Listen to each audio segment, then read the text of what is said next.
In 1997, a film crew, Dream Team Television, made a videotape of the Devizes to Westminster Canoe race. Two versions of the footage have been recovered and collated in this film. Both versions are portrayed in the film unaltered. The first charts the progress of the mixed crew of Daniel Selwood and Steve Baker, and is supplemented with recent interviews and dialogue from the crew and support team of over 25 years ago. The second focuses on Royal Marine participants and includes the original commentary. A successful DW run depends on planning, logistics and management, and behind every DW crew is usually a coach and critically a support team. The race strategy is set before the start based on what is known at the time about the crew, weather and water conditions. But things don't always go to plan, and in 1997 included the sort of challenges which DW can raise. But more of that later. In 1997 Danielle had already chalked up two impressive DW straight-through finishes under the guidance and mentorship of DW and paddling legend Brian Greenaway. Here he starts our story of how he persuaded Danielle to embark on her first DW and subsequent completions. These are his words. In 1994 he was coaching at Richmond Canoe Club with a group of 12 or so women, of whom Danielle was one. Although she'd been successful in making GB teams in sprint and marathon racing, she was no longer progressing at an international level. Observing her in training, he became convinced that she would excel at ultra-distance events. Though not the fastest in the group, she was the most consistent, and towards the end of the session she would still be going at the same speed whilst the rest of the group were fading. So before she retired, he thought she should make an attempt on the DW. Although she started paddling close to the Kennet Navan Canal with the Bradford Navan Canoe Club, she had never raced a waterside event. There were many better male paddlers at Richmond Canoe Club at that time, and he tried to get one of them to race the first waterside with her, but without success. At that time there was still the perception that women were not capable of doing long endurance events, though now it is recognised that they can and do, and often beating the men. The reaction of male paddlers on the water when they get passed by females. Yeah. It used to be, I noticed it with you and Sandra and all the other female crews I've done, and a couple of times I've done it mixed. You catch a big male crew up, you pass them, they look up, they see your women, and they take off like a rocket, don't they? Yeah, Sandra and I definitely had that. I remember there was on the canal, there was a whole section where on the water we would just kind of ease past them and just like stay really calm, because you need to be calm to do DW. You don't want to be sprinting every 10 minutes. And then they would be hanging on to our wash. They'd get to the portage and leg it round the portage and be absolutely knackered, and then we'd just catch them up again. And it was ridiculous because they used up so much energy, and then after a while I remember Sandra saying to me, shall we just lose them? So we put in a bit of an effort and just went, and we didn't see them again. And I noticed it with you, and I did it with Charmian. It was the same. We'd pass them and I'd be in front and they say hello, and then as the back person came by and they saw it was a lady, they'd take off like it was a sprint. And then, of course, all that happened was you got an even bigger wash, they got tired, and you said thank you very much and paddled away from them. Yeah. But it was so predictable. Yeah. I used to find it quite amusing. Brian was reluctant to race himself, as nearing 50 felt he was getting a bit old and slow. But with no better offers, he persuaded her to race the first waterside with him. This went well, and they won the mixed doubles class. The next ploy was, why don't we continue to see if we can win the series? Waterside B was not as good, as he was getting over flu and Danielle was suffering jet lag, having been picked up from the airport that morning after flying in from New York. It was touch and go that they finished, and were surprised to win their class, so they decided to carry on and see if they could win the series. Waterside C and D went well, and they won the mixed doubles class. Next ploy was, let's do DW. We can always retire if it doesn't go well. The DW mixed record stood at 18 hours 6 minutes, set by a good Danish crew. So they set their schedule for 18 hours, more in hope than belief. They also opted to do a daylight run. As Brian grew up paddling on the tideway, he knew it well.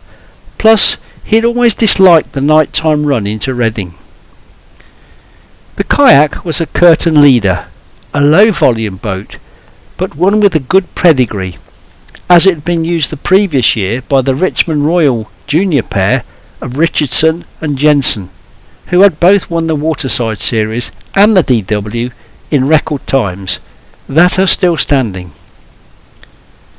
There was a good flow on the Thames, but also a strong crosswind, which was to prove troublesome. They started just after 7:30, and the wind provided the first problem. It had blown all the canal weed down to the bend at Horton, and was so thick it was impossible to paddle.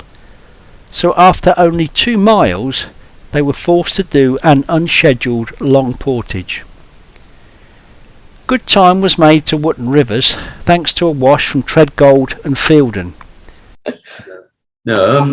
No, it just as a race, I remember it well because it was so full of incidents. Most times I've done the race, not much happens. You just paddle, get out now and then paddle. But that one, I remember hitting that weed bank quite early on and having to get run around that. And then you saying, oh, I think I'm going to pass out. I've gone really light-headed. Oh, I'd forgotten about that. Yeah. When we did the run. And then I remember desperately trying hard because we were with a couple of crews. I just know we wanted their wash to get to Wootton Rivers. And they dropped us a little bit. I remember having to try really hard just to get back on their wash. And it did, because I think we were the 5th fastest boat to Wootton Rivers. Portaging was difficult as the wind made shouldering the boat difficult. Just below Bedwin they were almost crushed by a canal barge, whose owner had lost control in the wind, and it went broadside across the canal.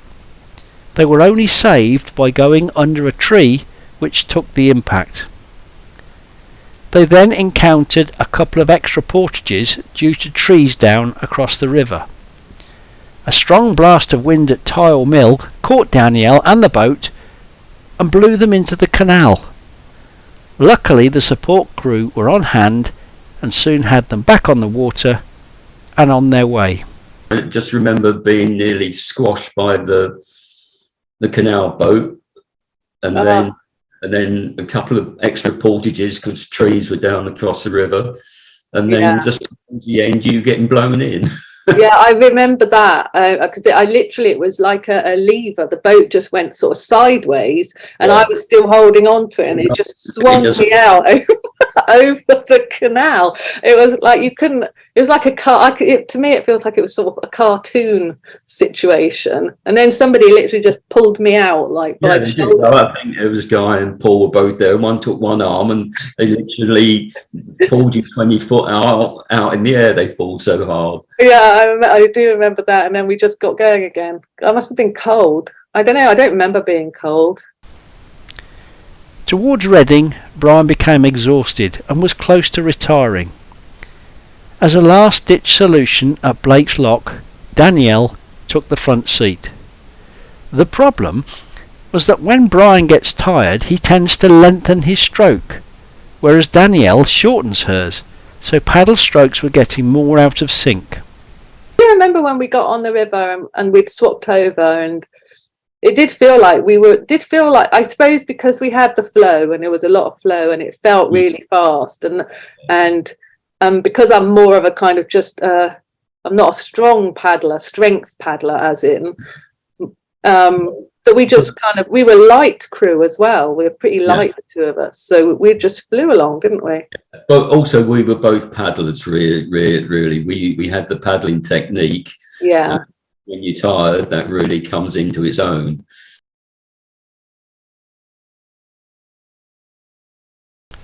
With Danielle stroking the boat, the speed went up a gear.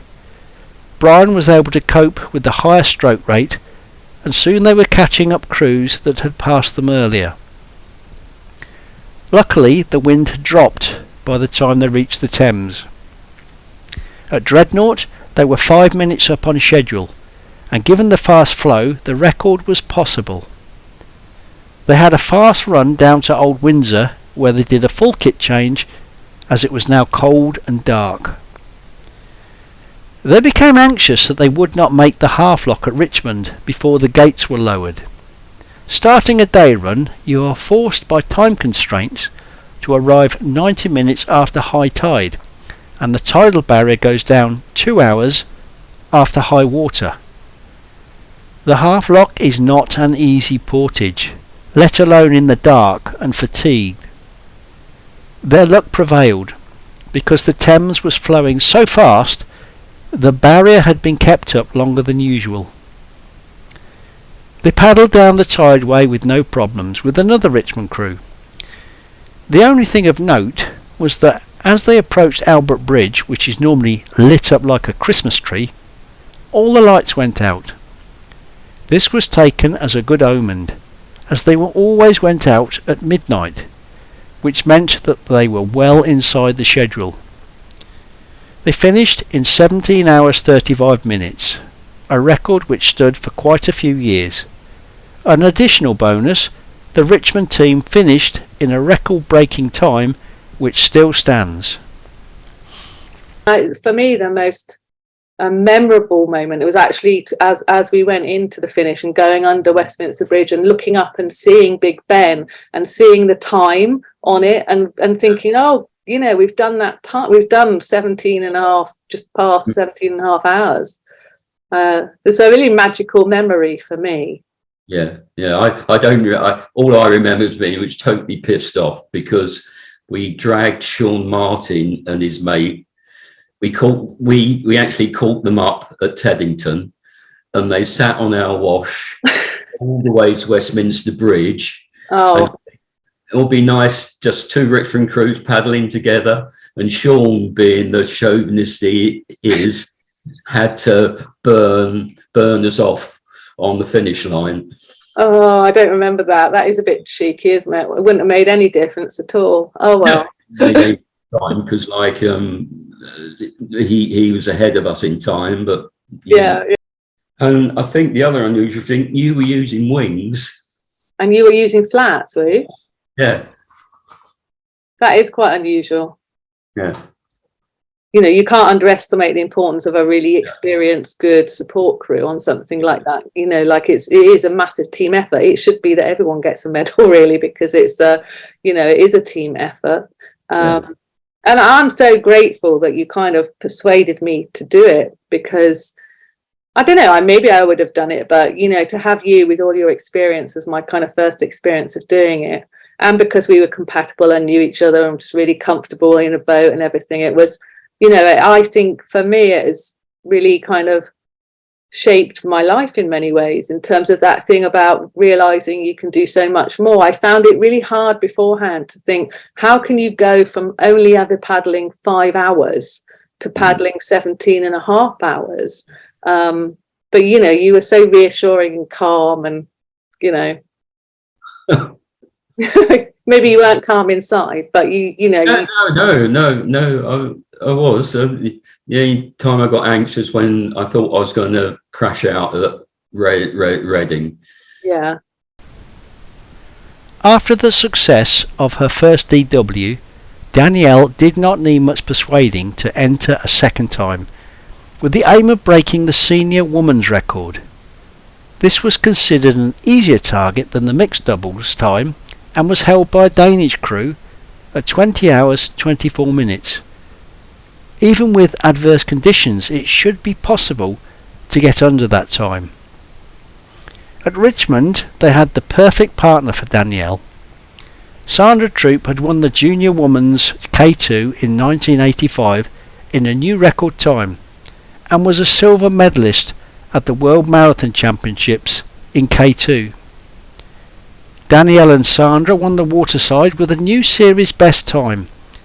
Although the times were almost identical to the mixed doubles time the previous year, a slower schedule of 18 hours 30 minutes was set, as both the Thames and the Canal were at a very low level that year.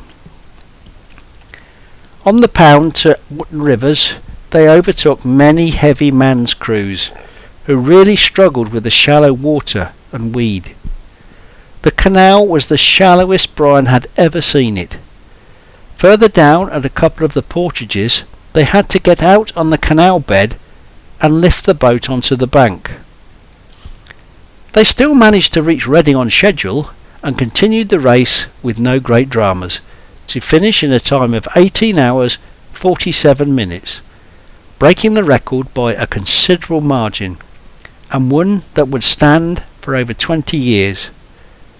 This left Brian convinced that a good flow on the Thames gains a crew at least an hour.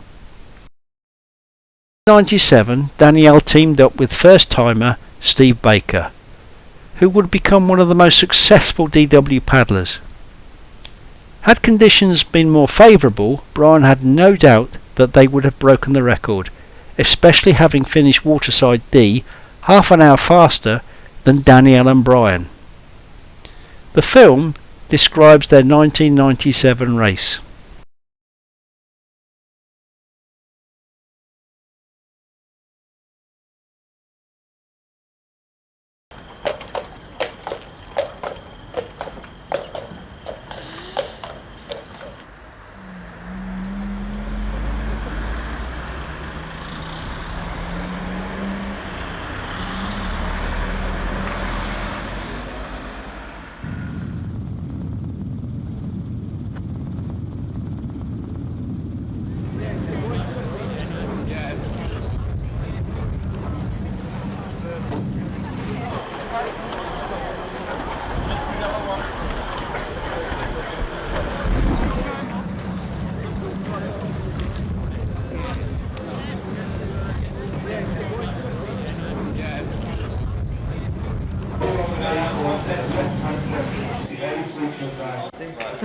We'll definitely sink, unless they've got some really good spray there.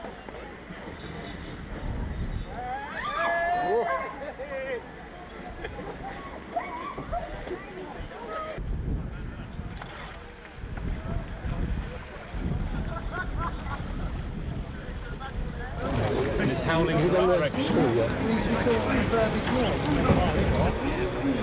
It's basically a mental race. You can only train for so much of the distance. After that, it's mental. Especially when you sit just over there at the start, you have to try and block out what's coming up because it's a fair journey in a car, let alone by canoe.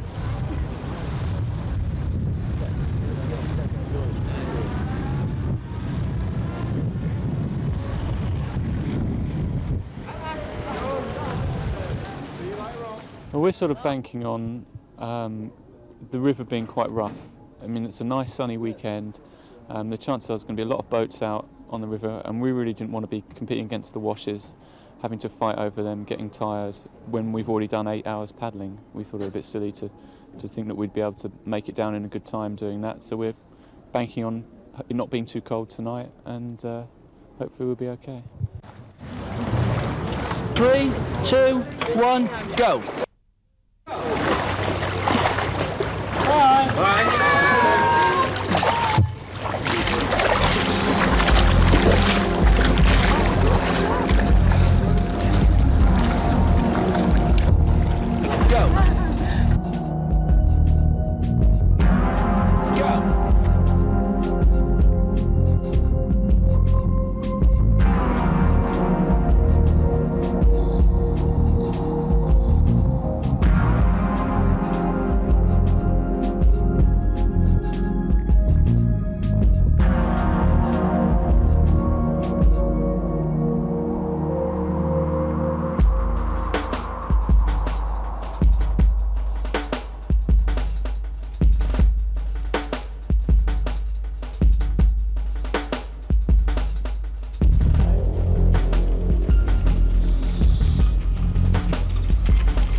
No.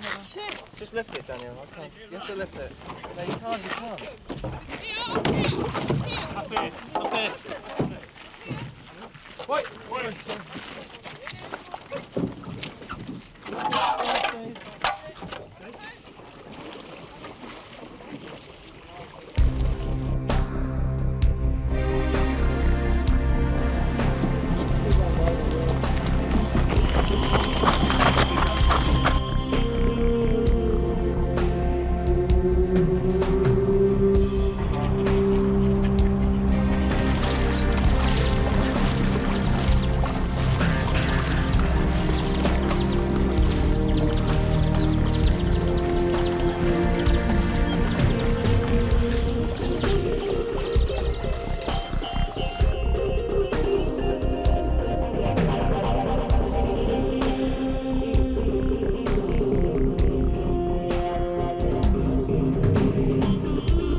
Ready? 3, 2, 1, go.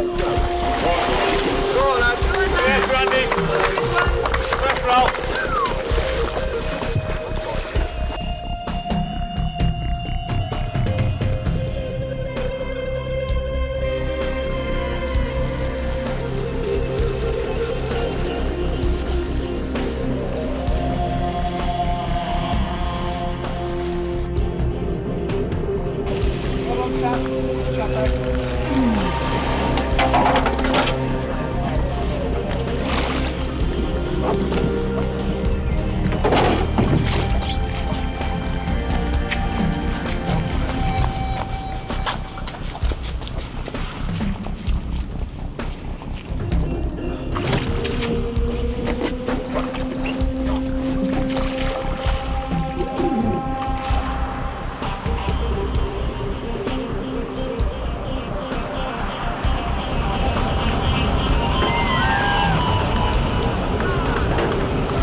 Absolutely shattered. It was really hard, a lot harder than before, and that last bit was murder. A lot of boats out there, it's quite rough, really hard work.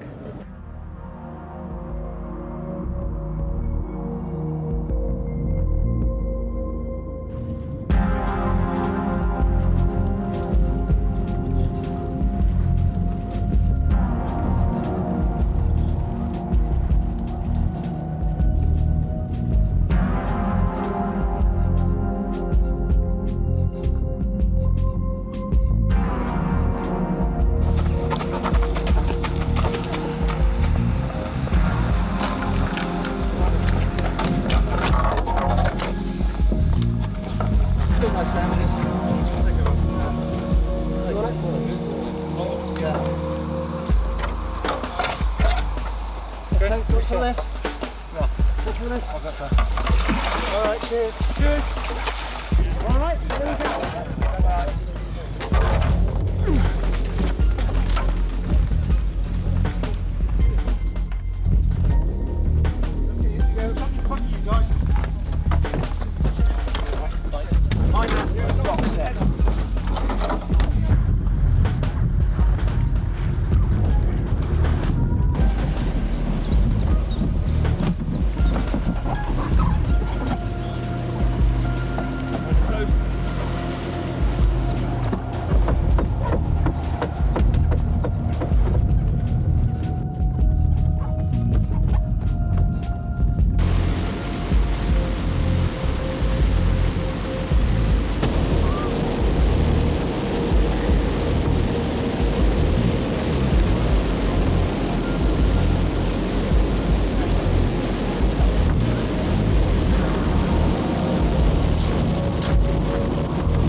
Let's go.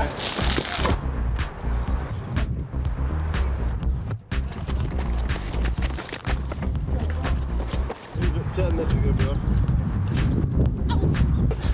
What's the gate? Lift. Take on it. Yeah, come out. Okay, I'm tucking in. Stand on your knees. No, okay. Let's go. Come on, Ben, it's good. Keep going. 5 over 8, left it.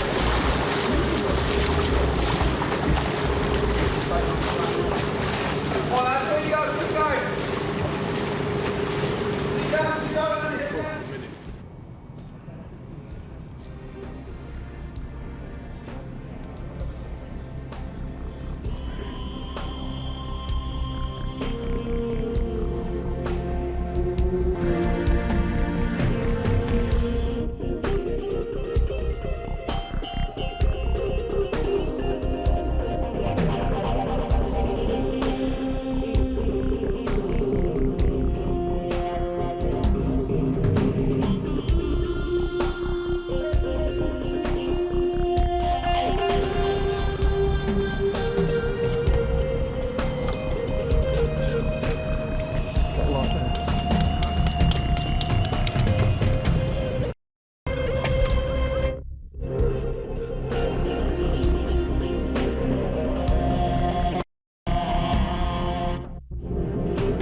Now let's see the race in the context of the other main contenders. Another line in Wiltshire's history was recently completed with the 50th running of the Devizes to Westminster Canoe race. The event is held non-stop over 125 miles, with the senior crews competing in two-person kayaks. The event takes place on the Kennet and Avon Canal before joining the River Thames at Reading, 70 miles from Westminster. Like many such races, the event sprang from a bet amongst Devizes locals that the distance could be done in 100 hours.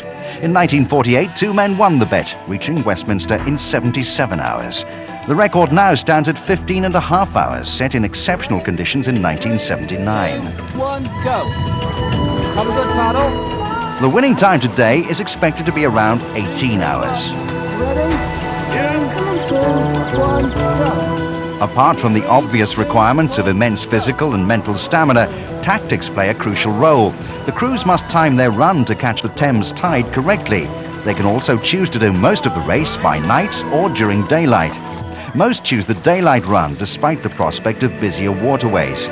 Danielle Selwood and Steve Baker opt for the night run, setting off at 2 p.m. on Good Friday. The pair paddle faultlessly, leaving all those in their section behind as they negotiate the first few of the 76 portages that await the field. These transitions also provide an opportunity for much-needed refueling. Bananas are particularly popular. They need all the sustenance they can get, awaiting them miles of still, dark waters.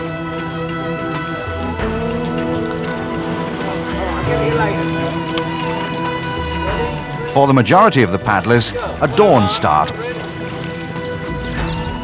Amongst this section are the favourites Richard Lewis and Mark Phillips. The defending champions have won the race 3 times, but are still not wholly confident about their daytime tactics. We just find it easier. It's a lot easier to position yourselves in the portages. The risk seems to pay off as Lewis and Phillips of the Royal Marines Canoe Club manoeuvre themselves efficiently into contention.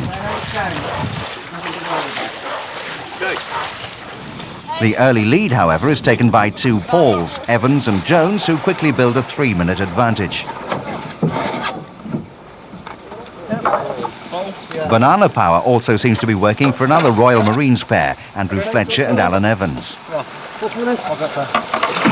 right, cheers. Cheers. This chasing group of daytime paddlers are further fueled by the news that the night run tactics of Selwood and Baker have backfired on them. In total darkness on the Thames, they became disorientated and actually ended up paddling the wrong way. Even so, the pair reach Westminster at around 9 a.m. on Saturday morning and finish in a creditable time of 18 hours, 46 minutes and 57 seconds. That's now the target for the others to chase.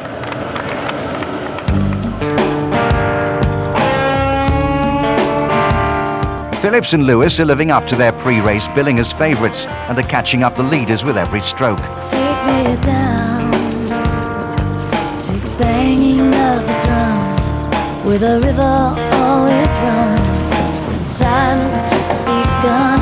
And let me linger, surrounded by complexities, terrified of my destiny, amazed by the beauty.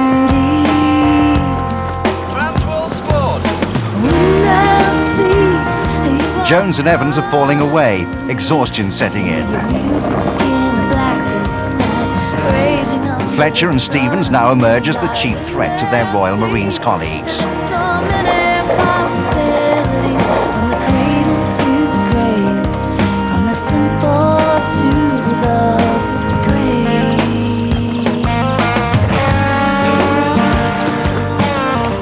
The final stretch on the Thames sees Phillips and Lewis holding a clear advantage. They're well within the time set by Selwood and Baker earlier that day, and they reach Westminster in a total time of 18 hours, 4 minutes and 28 seconds. They're exhausted, but over half an hour ahead of Fletcher and Stevens in second. And they probably won't want to see another banana for a very long time. Well done. Well done, Rich. Nice one, man.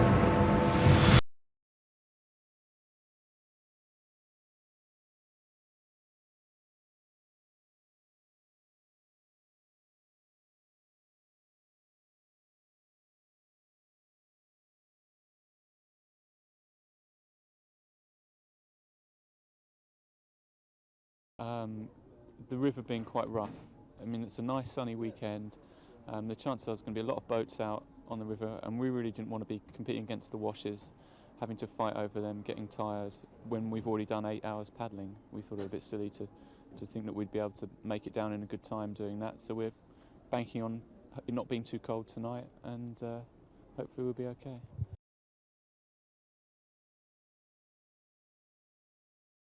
Absolutely shattered. It was really, really hard, a lot harder than before, and that last bit was murder. A lot of boats out there, made it really, it's quite rough, really hard work.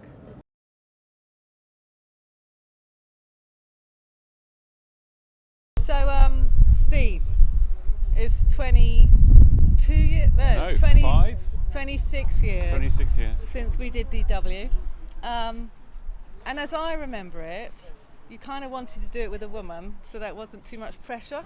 Yeah, I think that it was like your first time. Yeah, I think that was it. I'd done a couple of World Championships by then, and I was sort of in between, almost good but not quite. So there were so many good paddlers around in those days. I was coming in like just about top 10. Yeah. And feeling really disappointed in myself just because everyone else was winning, you know. So I was a bit lost in training, and it was good just to do something different where all bets were off. And yeah, I think it was good to do it mixed because it, you know, doing the men's one might have been a bit high pressure. Yeah. I think the other thing, it was quite last minute decision. I don't remember how it. Did you ask me? Did I ask you? Or did Brian do it? I honestly don't remember. I think you wanted to do it, and then we kind of, and there was just like, oh, who to do it with, and then, oh well, Danielle's available. Because I'd been at Richmond, and then I came. I had some time off. I think maybe a year off. And I went to Royal afterwards because we borrowed a boat from Royal. So I was actually training at Royal when we did it. I just remember being really uncomfortable in that boat. Oh really? I remember it was a white Cobra. Yeah, I remember that, but I think we just didn't spend enough time in the boat really because it was all quite last minute. I don't remember doing these water sides either. No, I said that. I don't remember doing. We must have done one of them. We must have done something, but we didn't do a lot. We didn't spend a lot of time in the boat. No. And my bum was sore the entire race. I was so uncomfortable. That was the most uncomfortable I've ever been. Oh really? Yeah, and I remember it was just wooden seats because I've always just raced with that. Yeah. No, I remember. I mean, it was my seat. No, it wasn't my seat. Because it was a Cobra, there would have been. It wasn't my seat. Okay. Yeah, it was whatever was in there. That was why I was uncomfortable. I mean, it was fine. It was quite eventful, though, wasn't it? Yeah, I've paddled down that bit where we went the wrong way many times, and I still, for the life of me, can't imagine how on earth did I manage to do a full 180. Yeah. And it was only when I saw lights coming towards us, I said, this is a bit odd. Yeah. What's happening here? They're going the wrong way. And it was actually us. So where was that? That was in the somewhere around Sonning, around there. Somewhere around Sonning, and we went round at the island. Yeah. So it was really dark. It was right in the middle of the night. I might have been hallucinating at the time as well. And I remember us we had a little bit of a panic as to which way we were meant to go, and we kind of just made that decision, let's go that way, quite fast. And I remember thinking the moon's moved. Right. And then we saw the paddlers and Yeah. did this kind of like panic turn. Why are and these carried on lights down. coming towards us? Yeah. I mean, I don't know how much time we lost, but it wasn't ideal. It would have been a minute or two, Couple I of guess, minutes. wouldn't it? It wasn't particularly for long. And then when we got to Teddington Lock, I was so uncomfortable by that stage that I remember saying, can somebody get me something else to sit on? Okay. So they shoved a bit of foam on my seat. Yeah, I remember that. And then I got in the boat, and it was literally like somebody was stabbing me in each buttock. Oh. It somehow made it worse. Okay. So I was like, take the foam out, and we carried on. I just remember being supremely uncomfortable. But we were fast. And then talk me through why you pulled over at Bar. I honestly don't remember. I think I was just so tired. I'd never done anything that long before. I guess I'd done the 26 milers. And I think my shoulder was injured like quite early on. I remember running over Marsh Lock thinking, this isn't good. I could feel bicep tendon was like clicking all the time. And I think it was just hurting more and more. And I was just completely out of energy. I just thought, I can't, irrationally, it's 3 miles or something. Yeah. And I've done 122 or whatever. But I can't. I know, you just kind of veered I just veered off. in. No, I'm done. Yeah. And then you got in the front, and it was just enough. I was know. finished, absolutely finished. I could just about keep in time, but it was enough just to be able to do another 20 minutes to finish. And I remember Brian and everybody were on the bridge, and they saw us veering, and what's they came running down. Yeah. What the hell are you doing? Yeah. And I think I probably swore and just said, "You get in the back, I'll get in the front." Yeah, I think whatever, it was. something like that. But actually, you know what? We should have done that sooner, because I was so much more comfortable just that change of position. And although, I mean, I hate the tideway. I'm quite a nervous paddler, and I could barely reach the rudder, because obviously you're a lot taller than I am. And I was literally kind of like, steering at an angle, like stretching. But there's so much flow that actually you'll get there in the end anyway, won't you? So I think it was the thing though, was that we were there before they were expecting us, and so there wasn't a proper getting out, and there was just a bit of metal, and maybe Paul Wells just grabbed my paddle and pulled us in. Oh, really? Because it was flowing really, really fast. Okay. You were probably just... I think I was gone. Yeah. Yeah, but you still did it again. I didn't ever do it again. Well, after that, I think I did it the next year with Simon Dark, and we definitely switched around lots. Yeah. And I think it just keeps your brain a bit more, like just something a bit different. Yeah. So I think I'd spent more time in the front, but after a few hours we'd switch because we were similar leg lengths. Yeah, that's And I think that was interesting. better in some ways. Well, Brian and I switched, not intentionally, but much further on. Basically, I think when we got to the river or somewhere near there, Brian was struggling, so I went in the front and I had a higher stroke rate, and we got on the Thames and it was in flood, and we just flew because we were just like easy, quick, and it made a big difference. I mean, I remember Paul Wells saying to me, keep talking to Brian because he's falling asleep. And I was thinking, how can you fall asleep paddling in the middle of the Thames, Do you ever remember feeling tired like that, sleepy? No. I remember you'd start hallucinating a bit and you don't see too well, but not falling asleep, definitely not. No. Adrenaline's going, isn't it? Yeah.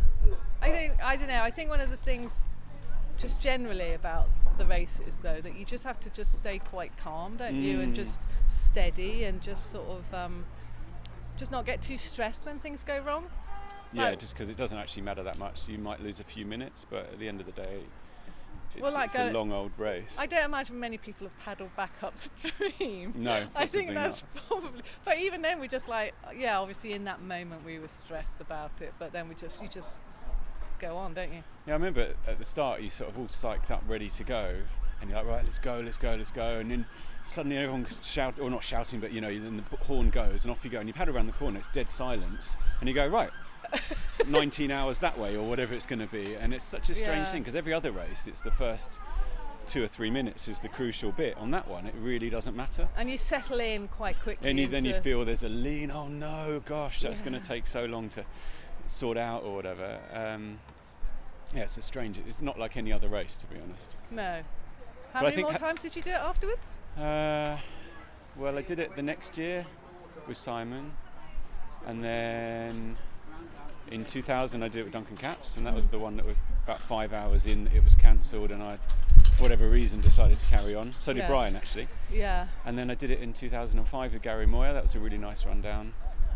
And then I did K1 the next year, and then I wasn't really racing much after that. And then I did it with Lizzie Broughton in 2014. Again, obviously mixed, and that was, we were really good on the water sides, and then she wasn't too well on the day, so that was a shame. And it was really cold. It was the coldest Easter for like in living memory or something insane. And we had these pogies on, and they were crushing the ice at each portage just so the hands might defrost. That's just hard. so nice. I don't know how I finished that one. We nearly pulled out of Windsor, and then the support crew just said, oh look, I'll run down a stretch or two with you. I thought, oh, I know what you're doing, because I'd do the same thing. And by the time you get to Penton Hook, I was training at Elmbridge at that time, you think, oh, I know this so well. Yeah. It's not too far to go, but the reality is it's still 40 miles or something insane from there. It's but like your brain works in I little... know, you get to Windsor, I'm here. Yeah. Or, you feel like you're home, but it's flipping miles. You just break it into chunks of like these races, or the Elmbridge one, what was it? Used to be the 26.2 at Christmas, didn't it? Yeah. Any plans to do it again? No, absolutely not. That's what I said. No reason to. It's just depressing getting worse, and so the bit of my brain would try and win it again, which isn't possible. There's a good crew doing it this year from our club. Tom Sharp and Keith Mule are going to do it. Okay. And they've got a really good chance of getting the record, even with no flow. Yeah, for sure. So I think hopefully... Oh, might go to start then. Yeah, if they could get that, it would be really nice. Because the old record is really impressive, but it's from 1979 with very different kit and very different... Yeah, so there were benefits and downsides. Like they will have had, the negative being the kit and everything's not as advanced, but then they had the flood conditions. Yeah, I think massive flood, wasn't it? Yeah. But so did we on that 2000 one, actually, to be fair. And Brian and I had the flood. That's why we got the 17 hours 35, which was over an hour faster than us, which is crazy. Because obviously we were a much faster crew. Yeah. It would have been nice on our race if we'd have beaten those Marine guys. I can't remember his Yeah, they name. were 5 minutes in front of us. Yeah, and you think, oh, we could have got second for sure. If we hadn't gone around the island. Yeah. Well, that's all part of it, though, isn't it? Preparation and, I think under the circumstances of being such a last-minute crew, we did pretty well to come third, right? Yeah. we when I did it the next year with Simon Dark, we had the same. I think we were 3 minutes off the record or something, and there were so many things. I'd been in South Africa with Ivan and Steve and a few others, and I had a car crash 3 months before the race, and I'd broken my shoulder, actually this shoulder, and but I was determined that I said to Simon, right, I'll do it. So I thought 3 months I can do it. And then so I couldn't really do much training, and we managed to jump in and it was okay. Yeah. So there was that. I remember Simon stopped and needed a poo somewhere ridiculously. Whoever does a poo on the race. So that was another minute or whatever. And then I think coming down through Hampton Court, it was really strong wind. There was a lot of flow that year. Yeah. But the wind was coming up. And so we had to stick to the bank, otherwise we were going to sink. Okay. Go and stick in the middle. So that's a big long stretch there, probably 20 minutes, 25 minutes. So we definitely lost a couple of minutes there. So that was frustrating, and then to have done it with Duncan and sort of, went faster but not officially, it's frustrating. So it does need to go. Someone needs to do it. Yeah, gosh, that would be exciting then this year. And then Ivan and Ben Brown were looking really good as well, but they were just dropped off the record pace and then didn't finish in the end. But they were almost certainly the best crew that's ever done it. Just didn't finish. The elusive record. I know. Brian thinks that Port Wells and Wells were the best crew ever. Okay, yeah, they were so That's what he reckons. Well drilled. Yeah. They were amazing on these races. Yeah. Brilliant portages. Yeah. Oh well, one day maybe. I reckon this year could happen. Stop.